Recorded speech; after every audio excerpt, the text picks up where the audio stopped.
Buenas noches. Que el Señor les continúe bendiciendo. Bueno, un día un poquito frío, ¿cierto? Algunos por ahí espantaditos por el invierno no llegaron. Recuerda que si nos visita por primera vez, tenemos 3 celebraciones o 3 cultos en 3 distintos horarios. Sábado 5 de la tarde, ahorita tuvimos una reunión mucho más nutrida que esta. Sábado 7 de la noche, que esperamos que esta sea más nutrida que las 5. Estamos en una competencia sana porque necesitamos extender la obra del Señor. Y domingo a las 9 de la mañana. Ya el domingo solamente tenemos una celebración, un culto, el domingo. Entonces, para que sepa si nos visita por primera vez, que tiene 3 opciones para venir a la iglesia, ¿ok? No cabemos todos aquí en una sola reunión, entonces nos toca hacerlo así, para que también hayan sillas liberadas, para que usted pueda traer familia, amigos, parientes, vecinos, porque necesitamos seguir haciendo la obra del Señor. Bueno, si nos acompaña por primera vez, ya hoy es la 5ª predicación, 5ª conferencia. Estamos en un formato predicación-conferencia. Estamos en la serie La segunda venida de Cristo, nuestra esperanza. Estoy en un tema que muy pocas veces se toca en las iglesias. Yo les dije a ustedes hace varias semanas que iba a hacer algo que no se acostumbra a hacer en las iglesias, sino que este tema, en la forma en que yo lo estoy haciendo, se deja más que todo en institutos bíblicos y en seminarios. Pocón se toca en la iglesia, porque a veces el pastor cree que son temas muy complicados y que la iglesia no está para recibirlos. Error. La iglesia tiene que saber este tipo de cosas. Cuando tiene que ver con la segunda venida del Señor, con mayor razón, y más cuando vemos que señales se están cumpliendo ante nuestros ojos, pues sí que nos tienen que estar hablando de la segunda venida de Cristo. Si nos visita por primera vez, vamos a entrar un poquito en un vacío, porque usted no tiene el precedente de las 4 predicaciones anteriores, pero no quiere decir que no vaya a entender lo que yo voy a predicar, seguro que sí, pero le quiero decir es que si viene por primera vez, la animo a que vaya a nuestra página Redil Norte, en la parte de arriba, al lado derecho dice predicaciones. Le da clic ahí y ahí aparecen las 4 predicaciones que yo ya he dado, para que usted conozca el precedente y el contexto de lo que yo estoy haciendo. Lo que yo estoy predicando también me está sirviendo de insumo, de fundamento para un librito que estoy escribiendo sobre la segunda venida del Señor. Entonces, en ese librito pues voy a profundizar un poco más, pero aquí me toca pues no profundizar tanto porque haría las predicaciones muy largas. Les regalé un acrónimo para que me siguieran en la serie, que son 8 predicaciones. Eso dura la serie. El acrónimo que les regalé, ustedes ya se lo aprendieron de memoria. ¿Cuál es el acrónimo? Sí, no lo están viendo, pero ya lo memorizaron. Parusía. Parusía es el término griego para segunda venida de Cristo visible, uno de los tantos términos, parusía. Pero con la palabra parusía, mi lema es, ¿cómo te lo enseño para que siempre lo recuerdes? Entonces, con parusía, cada letra he venido predicando, ¿cierto? Algunas cosas. No vamos a desatrasar de todo porque no tengo tiempo, pero la letra U de parusía, estamos en nuestro tema, un solo evento, un solo evento. Padre, en el nombre de Jesús te pido una bendición especial, una unción de conocimiento y de sabiduría para tu iglesia, para que podamos seguir profundizando en este tema maravilloso. De antemano, gracias por lo que nos vas a enseñar en esta celebración de las 7 de la noche. Muchas gracias, Padre, en el nombre de Jesús. Amén y amén. Cuando hablamos de un solo evento, voy a poner en contexto a nuestros amigos que nos visitan. En la iglesia del Señor, por siglos, siempre se enseñó una sola segunda venida del Señor. Siempre. Por 18 siglos, 19 siglos se enseñó una sola segunda venida de Cristo. ¿Cómo así, Renzo? Sí. Es decir, que Cristo vuelve por segunda vez y ya a juzgar a vivos y a muertos. Así está en los principales credos, así está en las principales confesiones, y así fue hasta 1830, que a alguien se le ocurrió, eso está en una de las predicaciones anteriores para que profundice, de que la segunda venida de Cristo había que dividirla en dos etapas, Una primera etapa cuando Cristo viene en las nubes en secreto, nadie lo ve, arrebata a la iglesia y se la lleva para el cielo 7 años. Esa es la enseñanza popular en Estados Unidos, la enseñanza popular en Latinoamérica. A esa corriente de interpretar la segunda venida del Señor se le llama dispensacionalismo, así se le llama. No tengo tiempo de profundizar, en el librito sí voy a profundizar un poquito en eso, ¿ok? También se le conoce como pretribulacionismo. ¿Cómo así, Renzo? Sí, pretribulacionismo, porque es la enseñanza que dice que Cristo viene en secreto, repito, se lleva a la iglesia antes de que empiece la gran tribulación. Ya llevo 3 predicaciones hablándoles de eso, ¿ok? Bien, ¿qué estoy enseñando yo? Lo contrario. Yo estoy enseñando la otra posición, que siempre fue la posición de la iglesia, siempre fue, hasta el día de hoy. ¿Cuál es la posición? Una sola, segunda venida del Señor. Sí, creo en el rapto, creo en el arrebatamiento, como creemos muchos pastores y maestros de la palabra, pero cuando Cristo venga por segunda vez con sus ángeles, arrebatará a la iglesia, como dice Primera de Tesalonicenses, claro que sí, pero arrebatará a la iglesia, pero para darle la bienvenida al Rey que viene con sus ángeles. Y entonces ahí sí posará sobre la tierra, al final de la gran tribulación. Entonces por eso hemos titulado este argumento un solo evento. Otra vez, también para los amigos que nos visitan, hice una clarificación en semanas anteriores. Y es que en esta iglesia enseñamos que hay doctrinas esenciales y doctrinas no esenciales. Hay doctrinas donde tenemos que hablar un solo idioma para ser de sana doctrina. Me explico, para poder recibir a alguien como miembro de esta iglesia, tiene que creer que Cristo viene por segunda vez a la tierra. No que ya vino, sino que viene, todavía lo estamos esperando. Eso es lo que le pedimos que crea, pero no necesariamente tiene que creer esto que yo estoy enseñando, porque esto ya es una doctrina no esencial. Algunos creen que la iglesia no pasará, otros creemos que sí pasará, pero eso es doctrina no esencial. Entonces, por favor, si usted es dispensacionalista y nos acompaña, relájese, esté tranquilo, que esa no es doctrina esencial para nosotros, y tampoco quiere decir que el que enseñe dispensacionalismo es un falso profeta o un falso maestro. No, señor. Hay pastores de sana doctrina, de hecho la mayoría en Latinoamérica enseñan es dispensacionalismo. ¿Estamos bien con eso? ¿Estamos bien con eso? Eso para que nos quitemos cualquier fanatismo y cualquier cosa en esta iglesia, ¿ok? Bueno, pero yo sí pretendo, obviamente, presentar argumentos para creer que la iglesia sí pasará por la gran tribulación. Porque si estamos en lo correcto, escúcheme lo que le voy a decir, si estamos en lo correcto y se desata una gran tribulación, no nos va a coger esto por sorpresa. Y de pronto usted ahí albergando la idea de que se lo van a llevar en secreto y que de pronto venga la tribulación, oh sorpresa, de pronto no estamos preparados, ¿ok? Entonces déjeme darle hoy más argumentos, porque con esta es la tercera predicación donde les doy argumentos de por qué es un solo evento.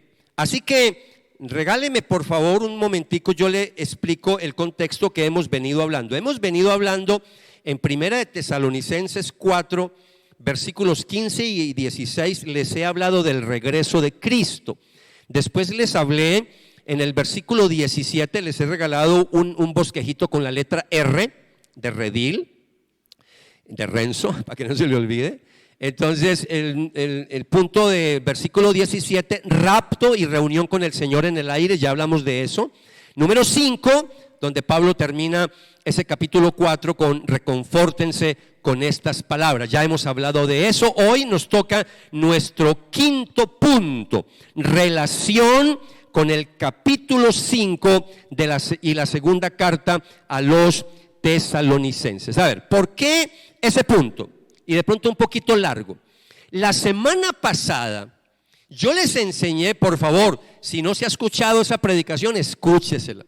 La semana pasada yo les enseñé a ustedes, como todos los meses de octubre, amigos que nos visitan, yo generalmente no predico de esta manera, generalmente tenemos otros temas para la iglesia en el transcurso del año, pero el mes de octubre, como es el mes de la Biblia, nosotros escogemos un tema especial de doctrina. Y este año escogimos la segunda venida de Cristo. Entonces siempre trato de ayudarles un poquito a que conozcamos más de la palabra, que profundicemos un poquito más. La semana pasada yo les enseñé a ustedes que para uno interpretar la Biblia de manera seria, hay normas de hermenéutica. Y les expliqué qué significaba la hermenéutica, reglas para interpretar un texto bíblico y fijar su significado. Eso significa hermenéutica. También les hablé de hacer exégesis. Hacer exégesis es la práctica de hacer hermenéutica. Es cuando usted ya coge el pasaje y profundiza. Eso fue lo que hice yo todo el año. ¿Se acuerda cuando cogimos desde el comienzo de año que cogí el Salmo 23? ¿Se acuerda? Lo exprimimos. Yo le hice una exégesis al Salmo 23, 23 predicaciones, casi que nos encuentra el Señor en su segunda venida estudiando el Salmo 23, largo, pero lo disfrutamos. De hecho, yo pensé que la gente se iba a cansar y al último, ay, ya se acabó. La gente quería que yo siguiera hablando del Salmo 23. Eso es hacer exégesis. Eso fue lo que yo hice, iglesia, para que entiendan la dinámica. Bueno, les hablé de algunas reglas, no las voy a repetir. Eso fue la semana pasada. Hoy les voy a refrescar la memoria de una regla que hablé la semana pasada. Y les dije que un texto hay que estudiarlo a la luz del contexto. Porque ustedes se saben ese trabalenguas que yo se los enseñé hace muchos años. Un texto fuera de contexto es un pretexto para otro texto. Es decir, para otra enseñanza. Y ese es el problema cuando usted saca un texto fuera del contexto. Yo de manera muy ramplona, muy folclórica, porque a mí me gusta hablar muy sencillo, yo a veces llamo a algunos hermanos que no leen las cosas a la luz del contexto, yo le digo que son hermanos que son excelentes para hacer machetazos exegéticos, machetazos, ¡pa! Cortan la Biblia por cualquier lado. No, hay que mirar el contexto para saber cómo interpreto la palabra. Pues eso es lo que voy a hacer hoy. Hoy lo que pretendo hacer es Primera de Tesalonicenses 4:17, que habla de un arrebatamiento, que nos encontraremos con el Señor en el aire, ¿ok? Ahora les voy a mostrar el capítulo 5, que es el contexto, porque terminamos con el versículo 18. Ahora vamos a empezar el capítulo 5, que es lo que sigue, y les voy a demostrar que Pablo sigue hablando de lo mismo. Pablo no cambia de tema. Sigue hablando de la segunda venida del Señor. Ahora, ¿por qué es tan importante este argumento? Mire, ténganme paciencia, traten de concentrarse porque es un poquito ladrilludo lo que les voy a decir hoy. Pero traten de concentrarse. Mire, ¿por qué es tan importante la predicación de hoy? Porque los dispensacionalistas, es decir, los que interpretan que nos van a llevar para el cielo y que después el Señor vuelve con la iglesia al final de la tribulación, ellos dicen, esos pastores y esos maestros, que Primera de Tesalonicenses capítulo 5, Pablo ya toca otro tema. Y entonces ellos dicen que cuando Primera de Tesalonicenses 5 habla del día del Señor, que día del Señor es la segunda venida visible. Pero que el capítulo 4, cuando dice que nos vamos a encontrar con Él en el aire, no es la venida visible, sino en secreto. Sí, me estoy comunicando. Entonces ellos dicen que son dos cosas diferentes. Y yo les voy a demostrar hoy que no son diferentes, que es la misma cosa, es el mismo tema. Así que téngame paciencia porque los voy a llevar por el contexto. Acompáñenme a leer Primera de Tesalonicenses capítulo 5, versículos 1 al 3, y dice la palabra del Señor. Ahora bien, hermanos, con respecto a los tiempos y a las épocas, no tienen necesidad que se les escriba nada, pues ustedes mismos sabrán perfectamente que el día del Señor vendrá así como un ladrón en la noche, que cuando estén diciendo paz y seguridad, entonces la destrucción vendrá sobre ellos repentinamente como dolores de parto a una mujer que está encinta y no escaparán. ¿Están conmigo? Si usted sigue leyendo el capítulo 5 sin ningún prejuicio doctrinal, sin ningún prejuicio dispensacional, usted va a ver que Pablo sigue hablando de lo mismo. ¿Está hablando de qué? De la segunda venida del Señor. ¿En dónde está el problema? El problema es que nuestras Biblias en el día de hoy, que realmente ese no es un problema, eso es una ventaja, pero en este caso sí vendría a ser un problema, están divididas en capítulos y versículos. Resulta que la división de capítulos y versículos no es inspirado por Dios.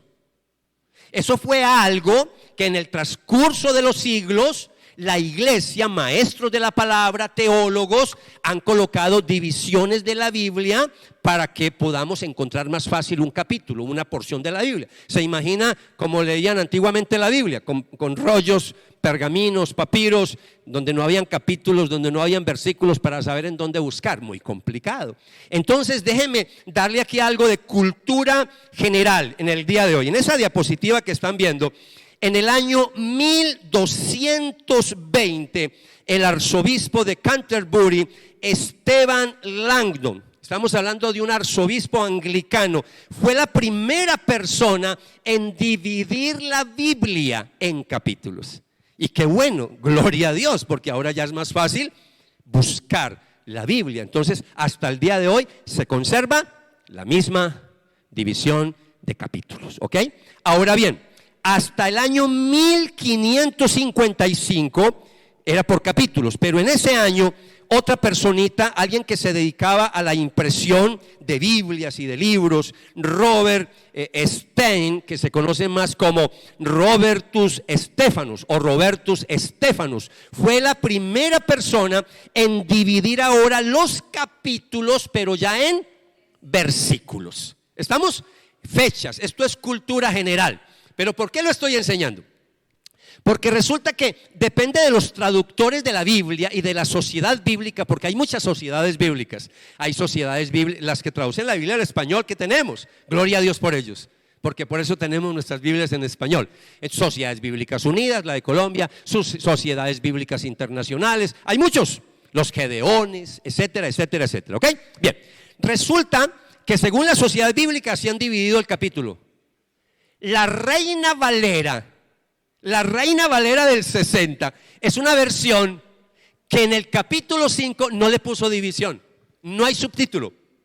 Si usted tiene Reina Valera lo puede cotejar, no tiene subtítulo. ¿Por qué no lo tiene? Porque según los traductores de esa Biblia dijeron, Pablo está hablando del mismo tema, entonces no le pusieron subtítulo. Ahora, el resto de versiones que tenemos en el día de hoy sí tiene subtítulo, pero no para decir que haya otro tema. Le pusieron subtítulos como la Biblia que usamos nosotros en esta iglesia, Nueva Biblia de las Américas, le puso el subtítulo Preparados para el Día del Señor. Preparados para el Día del Señor no es otro tema, sino otro enfoque de Pablo. El enfoque del capítulo 4 del 4:13 es la venida del Señor. Sobre todo para contestar el tema que le preguntaron a Pablo de la resurrección de los muertos en Cristo. Pero ahora en el capítulo 5, Pablo va a profundizar un poquito más y va a incluir otro grupo de personas, es decir, los que no son cristianos. ¿Qué va a pasar con los no cristianos? Porque él ya ha contestado qué va a pasar con los que murieron en Cristo y qué va a pasar con los que estemos vivos para cuando Cristo venga en su segunda venida. ¿Me estoy comunicando? Bien, entonces, siguiendo esa idea para que ustedes me entiendan lo que yo quiero compartir hoy, entonces, Primera de Tesalonicenses, capítulo 4, versículos 13 al 18, ahí están las divisiones que tenemos nosotros en el día de hoy. Si miramos en esa diapositiva, esas son las personitas, pero vamos a leer el texto. Yo quiero que leamos capítulo 5, bueno, ahí tenemos el capítulo 4. Todavía no vamos a llegar hasta allá, todavía no nos adelantemos en esa partecita. Yo lo que quiero decirles es que en estas divisiones que hacen algunas versiones bíblicas, por favor, trate de que usted no se deje condicionar por esas subdivisiones. sino que usted siga leyendo los párrafos, siga leyendo para que tenga una unidad completa, que eso es lo que yo voy a tratar de mostrarles en este momento, ¿ok? Bien, ahora sí nos vamos a preparar. Quiero que miremos un poquito algunas partecitas que tenemos acá, el pasaje que está en pantalla, para que miremos lo del día del Señor, lo del día del Señor. Primera de Tesalonicenses, capítulo 4, versículos ¿qué? Ok, aquí, ¿qué es lo que yo les voy a mostrar? Lo que les voy a mostrar es que, lo primero, es que Pablo está hablando de lo mismo, porque si usted se dio cuenta, Primera de Tesalonicenses capítulo 5, que ya lo leímos, Pablo está diciendo que con respecto al día del Señor, a la venida del Señor, dice que será como un ladrón en la noche, ¿ok? Pero él dice el día del Señor. Pero si miramos cómo terminó el capítulo 4, está hablando del mismo Señor, es el mismo argumento. Es más, tanto es que la palabra griega para Señor vuelve y lo escribe. Mire, desde el versículo 15 al 17 hay 5 veces que Pablo utiliza la palabra Señor, por lo cual les decimos esto por palabra del Señor. ¿Qué más dice él? Que nosotros, los que estemos vivos y permanezcamos hasta la venida del Señor, no precederemos a los que durmieron. Versículo 16, pues el Señor mismo descenderá del cielo. Versículo 17, entonces nosotros, los que estemos vivos y permanezcamos, seremos arrebatados juntamente con ellos en las nubes. ¿Al encuentro de quién? Al encuentro del Señor en el aire. Y así estaremos, otra vez vuelve y lo repite, parece una redundancia, pero es redundancia a propósito. Y estaremos con el Señor siempre. Entonces estamos hablando del mismo tema. Déjeme seguir dando argumentos. En tercer lugar, cuando yo examino este pasaje con detenimiento, aquí veo que no hay respaldo para uno decir que el día del Señor es diferente a el día de Cristo. No, el día de Cristo y el día del Señor, cuando veo todo el contexto, es lo mismo. Solamente que, escúcheme, si yo digo en el capítulo 5 que el día del Señor es igual a la parusía del capítulo 4 de Primera de Tesalonicenses, el sistema dispensacional se cae. Se cae por completo, porque ¿de dónde toman ellos que la iglesia será llevada en secreto? De Primera de Tesalonicenses capítulo 4 versículo 17, no más. Lo demás es toda una estructura para que todo encaje, y se los voy a demostrar. En el Nuevo Testamento uno encuentra que hay formas de hablar de la segunda venida de distinta manera. Ya les demostré en las predicaciones pasadas que hay distintos términos griegos para la segunda venida del Señor. ¿Se acuerdan? Que yo no acostumbro a hacer en esta iglesia eso, porque a mí cuando yo predico yo no digo y el griego y el hebreo, no, yo no digo esas cosas. Pero como estamos en un estudio especial, aquí sí me tocó meterme con ustedes con el griego, y les mostré que en el griego para la segunda venida del Señor hay varios términos, pero no para hablar de distintas venidas, sino de una sola. Está parusía, está erjomai, está eco, está apocalipsis. ¿Sí se acuerdan de todos esos términos que hablábamos? Bien, pues bien, con respecto al día del Señor o a la segunda venida, también hay distintas formas de decir de ese día. Entonces déjenme mostrarle en pantalla simplemente distintas formas de hablar de ese día. No vamos a buscar todas esas citas bíblicas. Si usted está tomando apuntes, tómele un pantallazo, porque no nos vamos a quedar allá. Solamente le quiero mostrar que cuando Pablo y los demás apóstoles hablan del día de Cristo, también utilizan otras formas. Mire, el día de Jesucristo, Filipenses 1:6. En la misma carta a los Filipenses, Pablo después dice el día de Cristo. ¿Cómo voy a decir yo que el día de Jesucristo es una cosa y que el día de Cristo es otra cosa? No, es lo mismo, solo que Pablo está haciendo un énfasis diferente, ¿ok? También encontramos en la Biblia la palabra el día del Señor, que es la de Tesalonicenses 5, versículo 2, pero eso lo encontramos en 1 de Corintios 5:5, lo encontramos en 2 de Tesalonicenses 2:2, y Pedro también nos habla en 2 de Pedro 3:10 sobre el día del Señor. Es más, cuando uno sigue escarbando en el Nuevo Testamento, también hay otra expresión en 2 de Pedro 3:12 y Apocalipsis 16:14 que dice el día de Dios. Entonces, ¿cómo voy a decir yo que el día de Cristo es una cosa, que el día de Jesucristo es otra, que el día del Señor es otra y que el día de Dios es otra? ¿A dónde nos va a llevar una hermenéutica de esas? Por favor, una regla sana de interpretación nos dice que es lo mismo, es el mismo evento, simplemente el autor está haciendo un ¿qué? Un énfasis, y en este caso eso es lo que hace el Nuevo Testamento. Entonces, la diversidad de términos acá no implica que debamos asignar un significado único y diferente a cada una de esas expresiones, como si día de Cristo fuera una cosa, el día de Cristo Jesús otra y el día de Jesucristo. ¿Por qué estoy diciendo esto? Discúlpeme que sea tan repetitivo.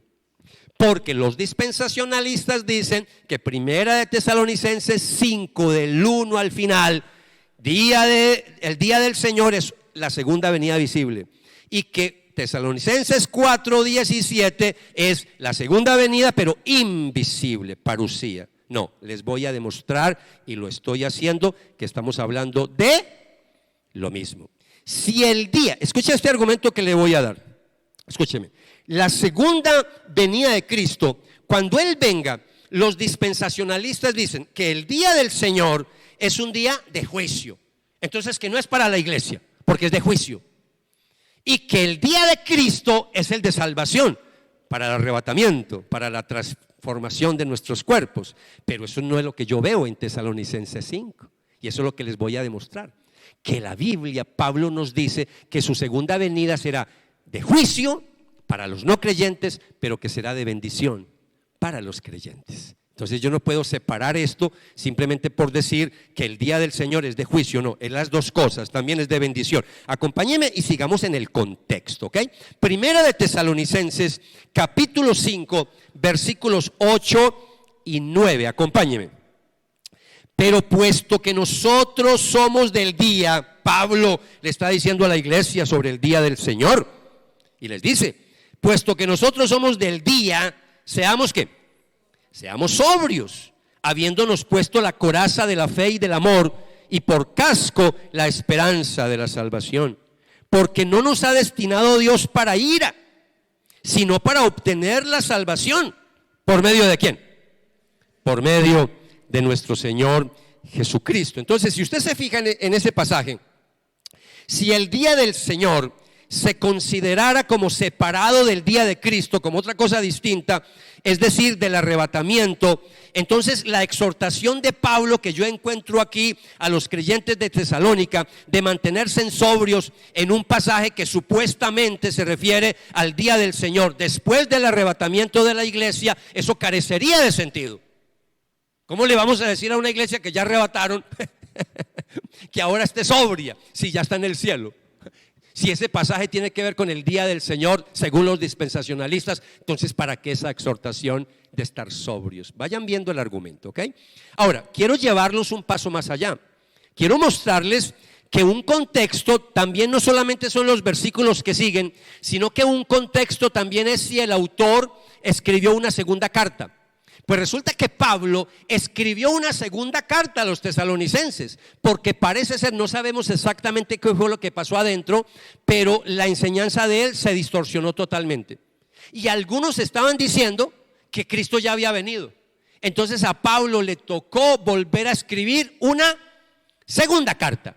Eso se llama leer el contexto. Así que por favor acompáñenme a que leamos Segunda de Tesalonicenses capítulo 1 versículos 7 al 8. Y dice así la palabra del Señor: pero que Él, hablando de Cristo, que Él les dé alivio a ustedes que son afligidos, y también a nosotros. Si quiere pensar que está hablando del Padre, también se puede, ¿ok? Porque ahí habla de la Trinidad. Pero que Él les dé alivio a ustedes que son afligidos. Escúcheme. Y también a nosotros, cuando el Señor Jesús sea revelado desde el cielo con sus poderosos ángeles en llama de fuego. Cuando Él venga no viene con la iglesia, Él viene con sus ángeles. Versículo 8, ¿dando qué? Dando castigo a los que no conocen a Dios y a los que no obedecen al evangelio de nuestro Señor Jesús. Fíjese en el pasaje.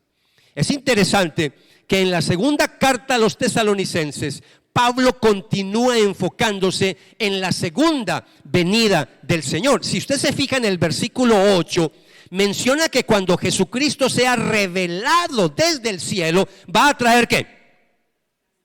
No, alivio y consuelo a una iglesia que ha sido perseguida, una iglesia que está sufriendo, pero ahora sí va a traer también castigo. ¿A quiénes? A los que no conocen a Dios. ¿Qué significa esto? Que Jesucristo vendrá tanto para traer salvación como para traer juicio. O sea, yo no necesito hacer una división del día del Señor y del día de Cristo. Estamos hablando de lo mismo, solamente que vendrá de bendición para su iglesia, pero será día de la ira de Dios para los que no conocen del Señor. Esto es mi argumento para decirles que estamos hablando de un solo evento. Es más, déjeme darle aquí algo interesante. En el versículo 7, cuando dice que cuando Cristo sea revelado desde el cielo, el término griego ahí es apocalipsis. Y los dispensacionalistas enseñan que cuando la Biblia utiliza revelación, apocalipsis, es para hablar de la segunda venida visible, para diferenciarla de la venida en secreto. También están equivocados, porque es lo mismo. Es más, el argumento en el versículo 7 es cuando Él sea revelado, un término que ya les dije cómo lo interpretan los dispensacionalistas. Pero entonces otra vez, Cristo va a venir a consolar a la iglesia, pero si ya se la llevó, ¿cómo la va a venir a consolar? ¿Me estoy comunicando? Pero ya el argumento se entiende cuando decimos, no, ¿cuál dos eventos? Es un solo evento. Claro, cuando Él venga va a venir a consolar a la iglesia, una iglesia que ha sido perseguida. Ahora, en la época en que Pablo está escribiendo, la iglesia está siendo perseguida. El problema es que cuando una personita enseña dispensacionalismo, lo que está enseñando, y le gusta esa enseñanza cuando se la enseñaron, es que la iglesia no va a pasar por la tribulación. Entonces a uno le gusta que le enseñen eso. Pero venga, fue que el Señor libró a las primeras iglesias, las libró de tribulación. No, para nada, la mayoría murieron, los apóstoles murieron por predicar el evangelio. Es más, Cristo yo les voy a mostrar eso la próxima semana en adelante, pero Cristo mismo lo profetizó. A muchos de ustedes los meterán en la cárcel, muchos de ustedes van a morir. Y uno ve eso en Apocalipsis, uno ve la iglesia. El problema de los dispensacionalistas es que cuando empieza el capítulo 4 de Apocalipsis, ellos se la inventaron, ahí ya la iglesia ahí ya no está, la iglesia la llevaron para el cielo. O sea que el capítulo 4 de Apocalipsis, usted no ve la iglesia por ningún lado, y resulta que está por todos lados la iglesia del Señor. Bueno, avanzando con mis argumentos,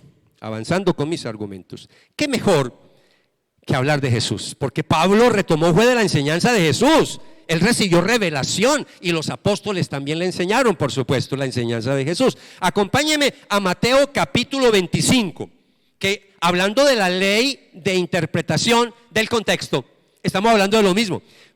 Cristo en el capítulo 24 sienta las bases de la segunda venida de Cristo, capítulo 24.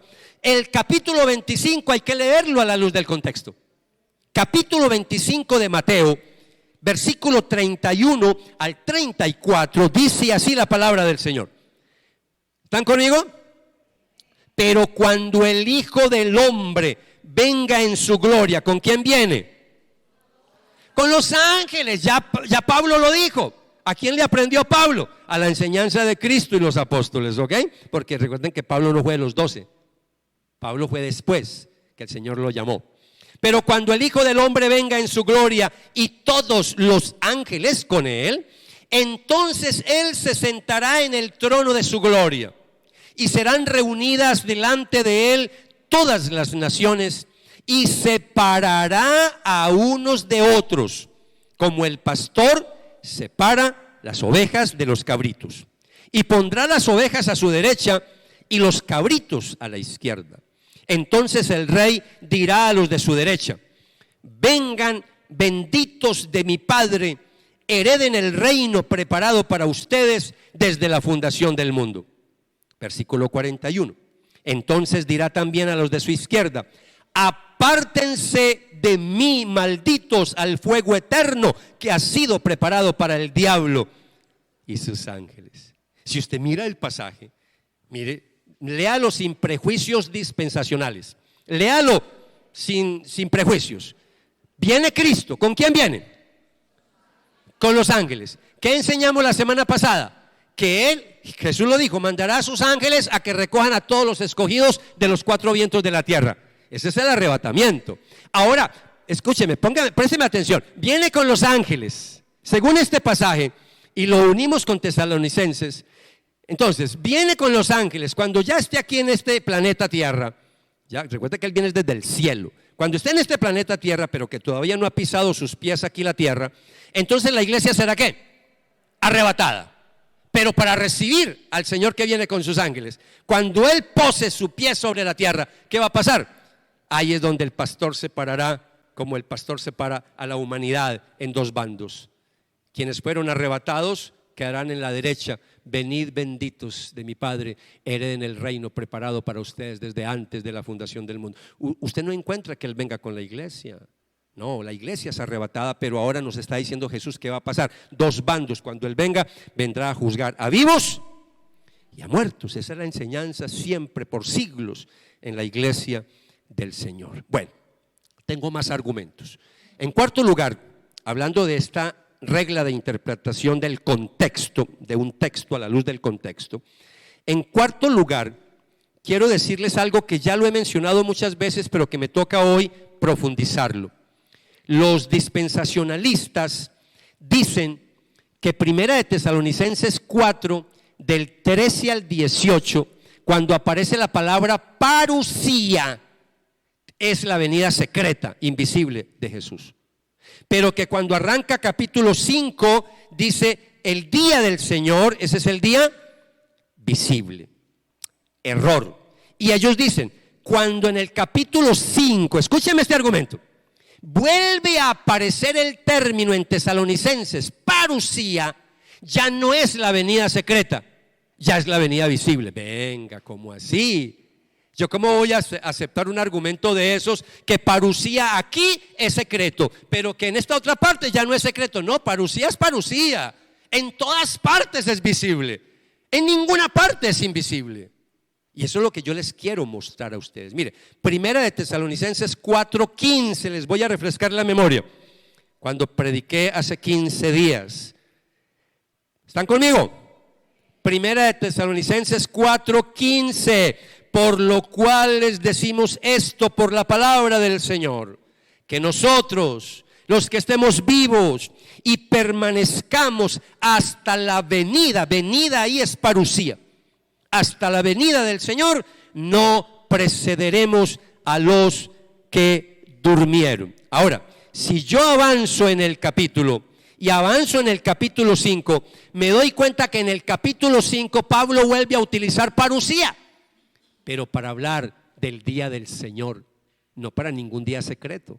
Y acompáñeme, Primera de Tesalonicenses 5:23, ¿cómo termina ese capítulo? Diciendo, y que el mismo Dios de paz los santifique por completo, y que todo su ser, espíritu, alma y cuerpo sea preservado, oiga, preservado y irreprensible, ¿para qué? Para la venida, parusía, aparece otra vez el griego, parusía, para la venida de nuestro Señor Jesucristo. Entonces, amados, parusía siempre será una venida visible de Cristo a la tierra, un solo evento, un solo evento. Bien, ahora quiero llevarlos un poquito más allá y volvamos otra vez con Jesús para que entiendan un poquito lo que va a pasar. ¿Qué nos enseñó Jesucristo? Mateo 24:27, Jesús nos enseñó cómo iba a ser esa parusía. Porque así como el relámpago sale del oriente y resplandece hacia el occidente, así será la venida del Hijo del Hombre, es decir, la parusía del Señor. Entonces, frente a estos argumentos, amados, parusía se refiere no a la venida secreta del Señor, se refiere a una venida visible al final de la gran tribulación. Entonces, lo que yo he hecho con ustedes es mostrarles algunos argumentos y ahora simplemente quiero invitarles a que profundicemos ahora sí en el contexto de Primera de Tesalonicenses, profundicemos en los primeros versículos del capítulo 5. Volvamos otra vez allá y vamos ¿a dónde? A Primera de Tesalonicenses 5 del 1 al 3. ¿Están conmigo? Por favor, búsquelo si está buscando en su propia versión. El que está en pantalla es Nueva Biblia de las Américas. Ahora bien, hermanos, con respecto a los tiempos y a las épocas, repito, otra vez, la iglesia en este capítulo 5, Pablo no cambia de tema, no, cambia de enfoque. ¿Por qué? Porque hay una pregunta por contestar: ¿cuándo vendrá el Señor? ¿Cuándo? Ya no el cómo. Entonces, ahora bien, hermanos, con respecto a los tiempos y a las épocas, no tienen necesidad que se les escriba nada, ellos ya lo sabían. Pues ustedes mismos saben perfectamente que el día del Señor, ¿cómo va a venir? Vendrá así como un ladrón en la noche, que cuando estén diciendo paz y seguridad, entonces la destrucción vendrá sobre ellos repentinamente como dolores de parto a una mujer que está encinta, y no escaparán. Ahora, si uno mira este pasaje, amados, uno ve que Pablo está hablando que la venida del Señor, él va a decir ¿cómo? Como un ladrón en la noche, pero va a ser como un ladrón en la noche para unos y otros. Es decir, va a venir a la iglesia, la exhorta, después vamos a ver eso, la exhorta a que se prepare para que la venida del Señor no la coja de sorpresa. Y ahí tenemos la parábola de las 10 vírgenes. ¿Se acuerdan? Que 10, 5 se prepararon, las otras no se prepararon, ¿ok? Pero principalmente viene como ladrón en la noche para los que no están esperando ninguna segunda venida, para los no creyentes. A ellos les va a caer destrucción repentina. Pero a la iglesia, este es un pasaje para la iglesia. Y quiero que me acompañe para que vamos viendo los argumentos poco a poco, para que usted se dé cuenta de lo que estamos hablando acá. Un pasaje que nos va a ayudar a entender que Pablo está hablando lo mismo que enseñó nuestro Señor Jesucristo. Es el pasaje que encontramos en Mateo capítulo 24, versículos 43 al 44, que ahí lo tienen en pantalla, donde Jesús habla de su segunda venida visible.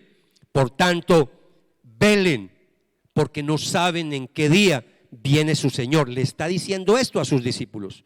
Pero entiendan esto: si el dueño de la casa hubiera sabido a qué hora de la noche iba a venir el ladrón, hubiera estado alerta y no hubiera permitido que entrara en su casa.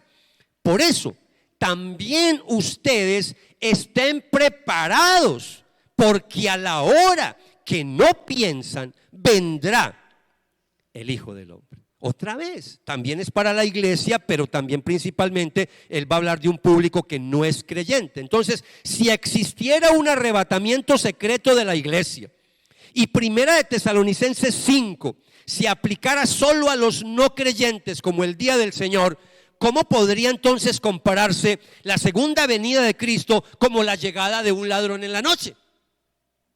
No tendría razón de ser.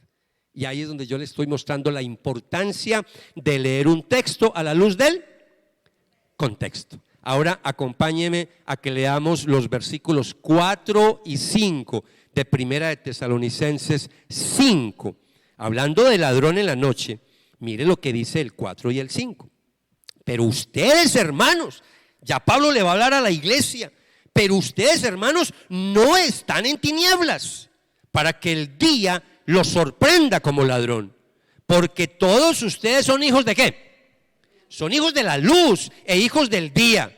No somos de la noche ni de las tinieblas. Por tanto, no durmamos como los demás. Y sigue hablando todo su argumento que ahorita vamos a profundizar. Entonces Pablo no está afirmando que la iglesia sepa cuándo vendrá el Señor, sino que los creyentes en Cristo siempre están preparados para ese día maravilloso. De ahí que les diga que ellos no están en oscuridad, es decir, que no están bajo el dominio del pecado, que es lo que caracteriza a los no creyentes. Hasta aquí, ¿qué he hecho yo con ustedes, iglesia? Hasta aquí les he mostrado la relación que tiene Primera de Tesalonicenses 4, 13 al 18 con el capítulo 5, versículos 1 hasta el 11. Ahora, permítanme para concluir, para ir ya en la recta final, que tengo los mejores argumentos para el final. Si hasta ahora no le queda claro que es un solo evento, espero que con este argumento le vaya a ayudar un poquito más. Para concluir, yo quiero mostrarles a ustedes Segunda de Tesalonicenses. porque para mí ahí está la clave para nosotros. En 2 de Tesalonicenses, Pablo le escribe a esta iglesia en los versículos 1 al 3. Permítame, se los voy a leer. Pero con respecto a la venida de nuestro Señor Jesucristo y a nuestra reunión con Él, les rogamos, hermanos, que no sean sacudidos fácilmente en su modo de pensar, ni se alarmen, ni por espíritu, ni por palabra, ni por carta, como si fuera de nosotros, en el sentido de que el día del Señor ha llegado. Que nadie los engañe en ninguna manera, porque no vendrá sin que primero venga la apostasía y sea revelado el hombre de pecado, el hijo de perdición. ¿Me está acompañando? Iglesia, este pasaje derrumba, este solo pasaje, sin yo haber dicho nada de lo anterior, este solo pasaje es suficiente para que nos quede claro que es un solo evento. Ahora, cuando usted habla con un dispensacionalista y le muestra este pasaje, amados, usted se queda sorprendido con las respuestas. Ahora, a mí me parece a veces increíble que maestros de la talla de un John MacArthur esté aquí clasificado dentro del dispensacionalismo. Me parece increíble un maestro tan respetable como John MacArthur. Mire, déjenme mostrarles. Pero con respecto a la venida de nuestro Señor Jesucristo, estamos hablando de la venida visible, y a nuestra reunión con Él, lo mismo. ¿Sabe qué hace un dispensacionalista? Dice, no, Renzo, cuando Pablo dice a la venida de nuestro Señor Jesucristo, esa es la visible. Y cuando él dice, y a nuestra reunión con Él, es la invisible. Venga, por favor, ¿usted cómo va a hacer un machetazo exegético de esa manera? Cuando dos palabras están con la conjunción y, estamos hablando del mismo evento. Cuando Cristo venga, otra vez, a la venida de nuestro Señor Jesucristo y a nuestra reunión con Él, estamos hablando de lo mismo. Es lo mismo, y Pablo de manera contundente está diciendo la venida del Señor, porque en la iglesia se había metido esa enseñanza que Cristo ya había venido, y él dijo, no, Señor, la venida del Señor no vendrá hasta que no aparezca la apostasía, el hijo de perdición, el anticristo.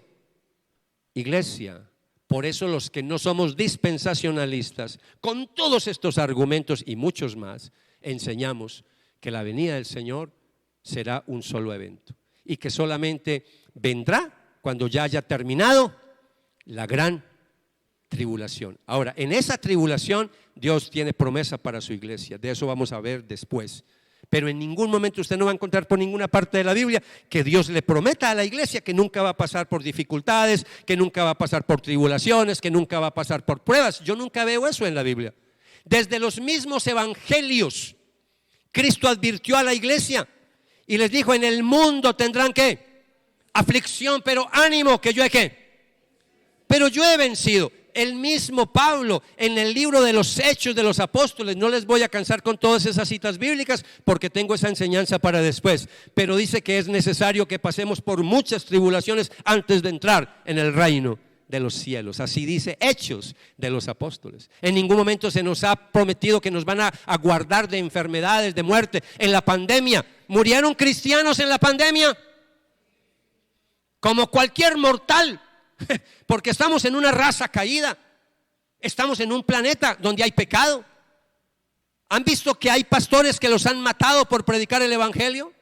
¿Han visto en este momento iglesias perseguidas, musulmanes? Están pasando por tribulación. Nosotros en Bello, a Dios gracias, nadie nos está impidiendo venir a la iglesia. Estamos en tiempos de gracia para nosotros, pero si llega a haber alguna persecución, mis amados, Cristo ha prometido acompañarnos hasta el final, pero nosotros tenemos que perseverar, porque esa es la enseñanza, el que persevere hasta el fin, ese será salvo. Ahora, ¿qué va a pasar con ese anticristo? ¿Qué va a pasar con ese hombre de pecado? Ya les voy a hablar más adelante, me les voy a adelantar. En el acrónimo de parusía, lo que sigue a partir de la próxima semana es señales de la segunda venida, para que sepamos lo cerca que está la venida del Señor. Y después en parusía voy a hablar de la I, Y en la I les voy a hablar de identificando personajes en la segunda venida del Señor. Y ahí vamos a hablar del anticristo. Y ahí nos vamos a meter en el tema bien controversial, ¿quién podrá ser el anticristo? No vamos a entrar en especulaciones, esta es una iglesia que no entra en especulaciones. Ni voy a hacer lo que hizo Alducin de dar fechas de la venida del Señor, aunque ya pidió perdón. Amados, que hoy por hoy, déjenme adelantar algo que no dije ahorita a las 5. Hay cosas que yo no en todas partes no digo lo mismo. Miren, a las 5, es que ustedes los de las 7 son muy especiales. A los de las 5 no les dije esto. Armando Alducin, yo a él lo respeto mucho, un maestro de la palabra, pero hace mucho tiempo él ya no es de mis afectos, porque le encanta estar especulando y eso es muy delicado. En el Antiguo Testamento, cuando alguien decía que algo iba a ocurrir y no ocurría, lo mataban a piedra por falso profeta. ¿Ha leído eso en el Antiguo Testamento? Ahora se volvió eso tan folclórico. Vea, yo lo conozco ya 3 veces ha pedido perdón.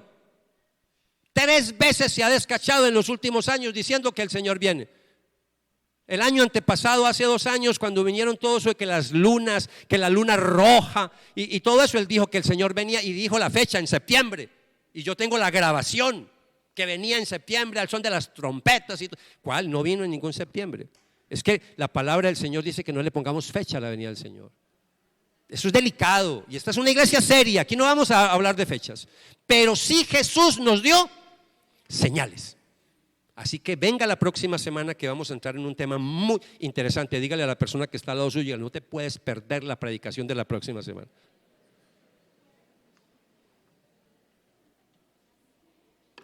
¿Qué va a pasar con el anticristo? Mire lo que dice la palabra del Señor en 2 de Tesalonicenses, capítulo 2, versículo 8. Entonces será revelado ese impío, a quien el Señor matará con el espíritu de su boca y destruirá. ¿Cómo lo va a destruir? Con el resplandor de su venida. ¡Qué maravilla! Eso lo profundizamos en Apocalipsis. Ahí vamos a hablar mucho sobre esas cosas. Bien, iglesia, vamos a terminar acá. Tengo unas aplicaciones muy sencillitas porque creo que ya son aplicaciones muy prácticas, pero hay unos versículos que yo no leí ahora porque lo hice a propósito, lo dejé para el final. Quiero que me acompañe a 1 de Tesalonicenses 5, versículos 6 al 8, que Pablo le dice a la iglesia después de decirle que ellos no son de la noche, que son del día, que por favor no los vaya a coger la venida del Señor como un ladrón en la noche.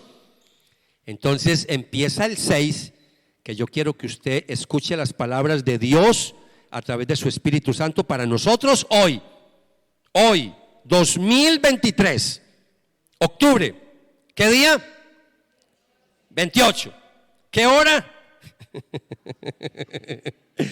Por tanto, no durmamos como los demás. Yo creo que entiende el argumento de durmamos, ¿cierto? Que es metafórico. Las vírgenes que se durmieron, que no se prepararon. Por tanto, no durmamos como los demás, sino estemos ¿qué?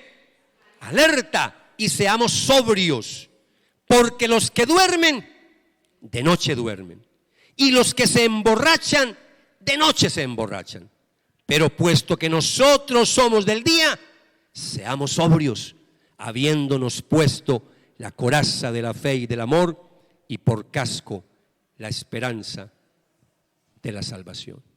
Iglesia, lo único que nos queda a nosotros por decir es: preparémonos todos los días de nuestra vida, porque no sabemos en qué momento llegará el Señor. Esa es la tensión de la palabra. Por un lado nos dice que hay señales, pero por otro lado nos dice que podrá venir en cualquier momento. Hay que predicar las dos cosas. Escúcheme, hay que predicar las dos cosas. Entonces, tengo para decirles, amados, que en este contexto, mire, independientemente, escúcheme lo que le voy a decir, independientemente si usted quiere creer que la iglesia viene en el aire y se va a llevar la iglesia para el cielo, no importa. Aquí lo amamos y puede quedarse en esta iglesia siendo dispensacionalista y puede ser miembro de esta iglesia siendo dispensacionalista, ¿vale? No hay problema con eso. Pero para unos y para otros, déjenme predicarles. tenemos que prepararnos, porque en cualquier momento llegará el Señor por nosotros. Crea lo uno o crea lo otro, pero en cualquier momento llegará el Señor por nosotros. Lo que les quiero decir es que la exhortación aquí es a no dormir. Yo no sé cómo estamos, yo sé cómo estoy, yo, Renzo Espinosa, pero yo no sé cómo estás tú. Yo sé que estás aquí buscando de Dios hoy, pero yo no sé qué haces el lunes, el martes, el miércoles, el jueves, el viernes, el sábado. Yo no sé qué es lo que tú haces. Yo no sé cómo te estás preparando para la venida del Señor. Lo único que te quiero decir es: no durmamos.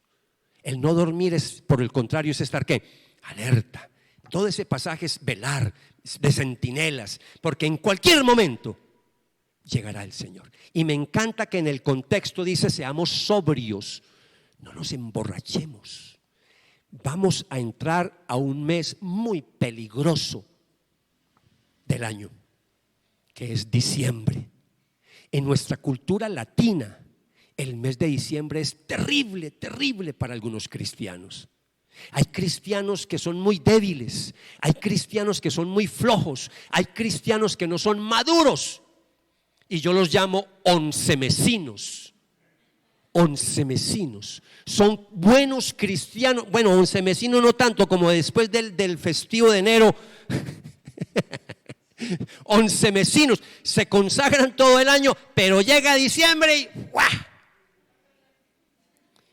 Conozco cantidad de cristianos débiles, no pueden hacer un brindis, no pueden celebrar sanamente la Navidad, el nacimiento del Señor, porque se tienen que tomar el otro y el otro y el otro y el otro, y terminan cantando gloria a Dios y bebiendo con Jesús Adrián Romero. Grave. Y nos da risa, pero es grave.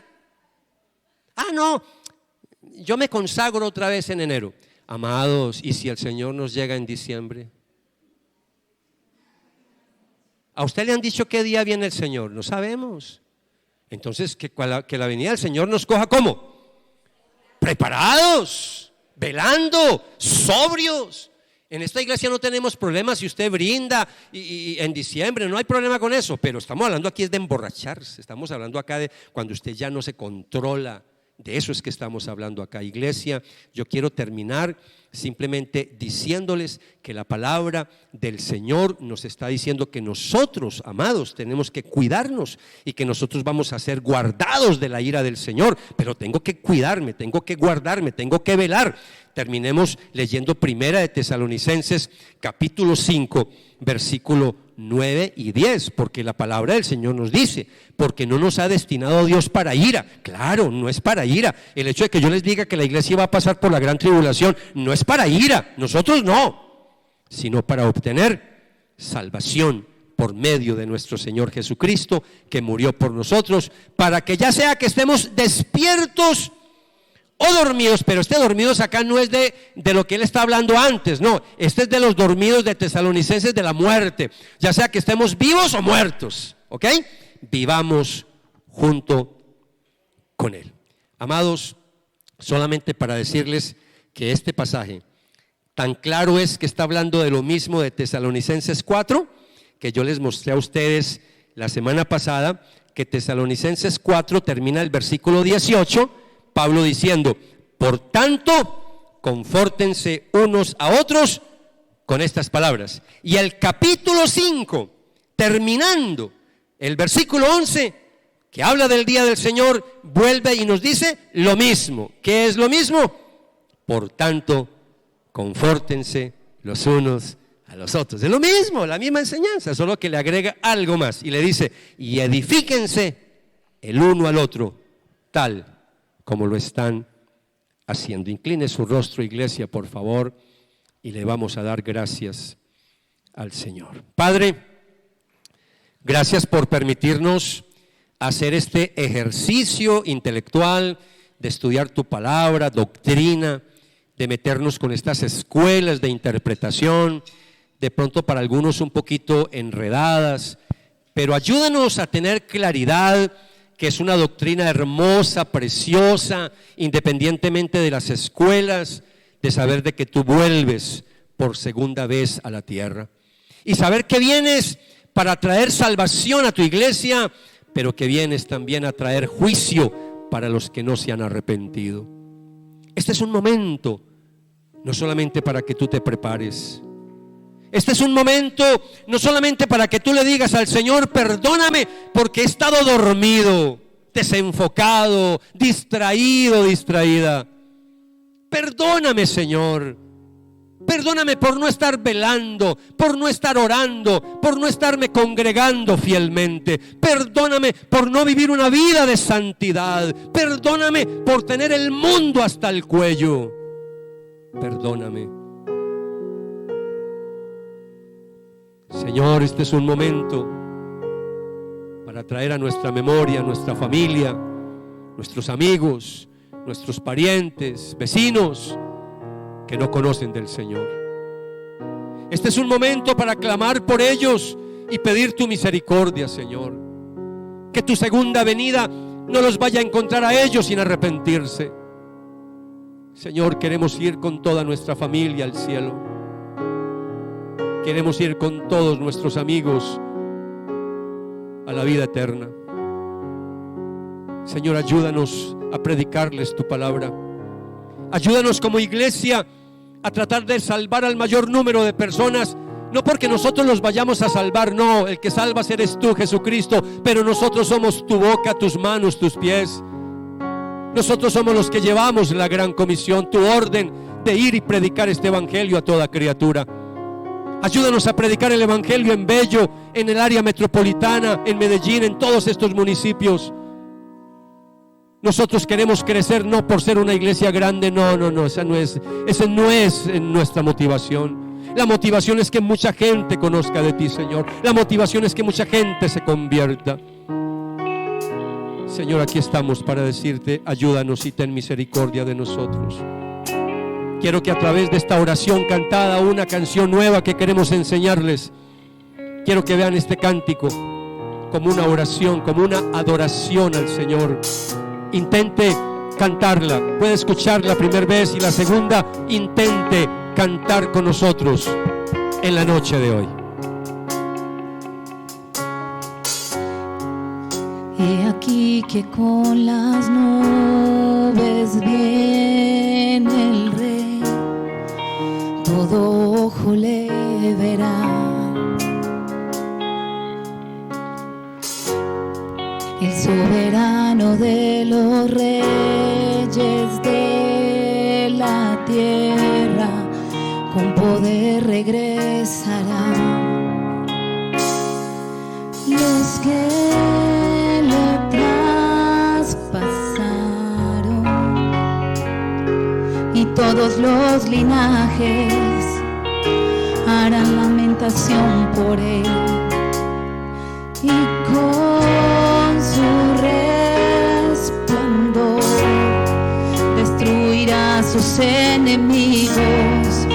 Viene con gloria y poder, que venga el Rey de Reyes. Hosanna.